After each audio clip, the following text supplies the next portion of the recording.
I just want to start out by saying that I think the initial intent of the Endangered Species Act was done in good faith, but obviously from what we're hearing today and over, I think what's happened in the last 50 years, it's evident that this system is in need of reform.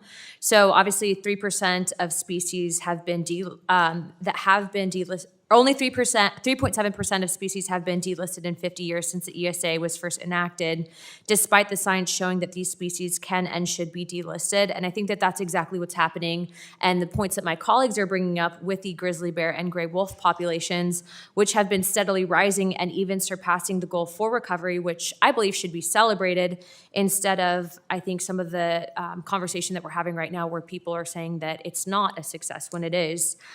Really, though, in my district back home, and I ask for unanimous consent from the chairwoman to submit these graphics into the record. Behind me, I actually Without have. objection. Thank you. Behind me, I have the green sea turtle, but also to a West Indian manatee. So it should say "Save the Sea Turtles and Manatees."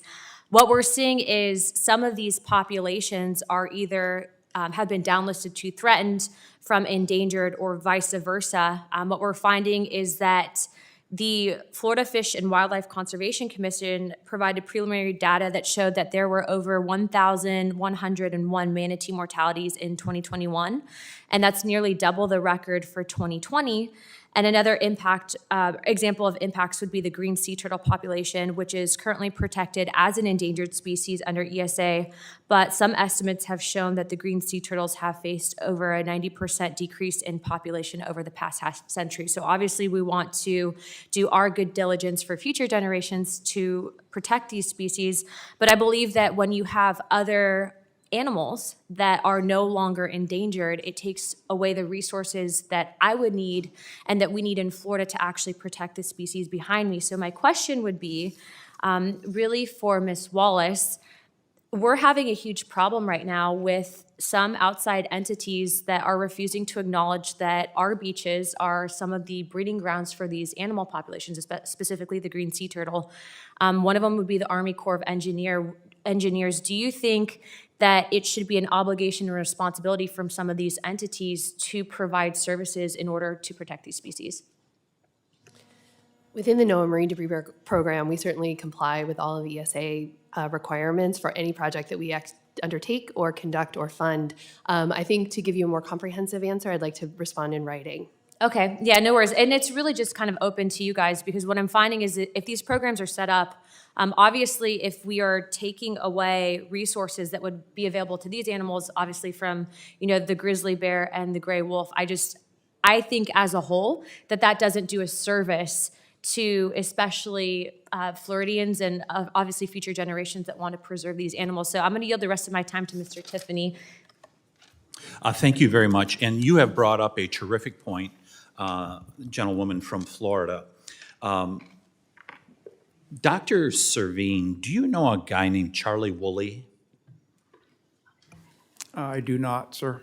Okay. Mr. Garrett, do you know Charlie Woolley, longtime Fish and Wildlife? Yes, I do, Congressman. He's Yeah. recently retired. So I'm going to read this quote as he's about to retire. "We get frustrated when we get put back into a situation where we have to manage a resource that's really been recovered and should be managed by our state and tribal partners. That takes us away from dealing with some of the other issues that need our attention." Do you agree with his comment? I believe Charlie Woolley was making those comments as he was leaving the active service, sir, as an agency.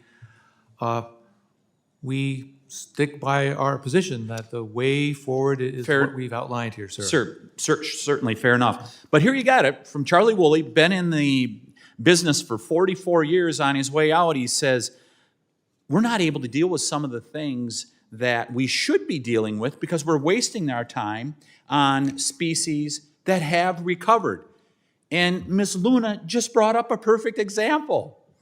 These sea turtles, they could be dedicating more time and energy to that, yet there's species that have been recovered that the litigants are fighting about. It is really a huge problem. Dr. Servine, do you care about Ms. Johnson's family?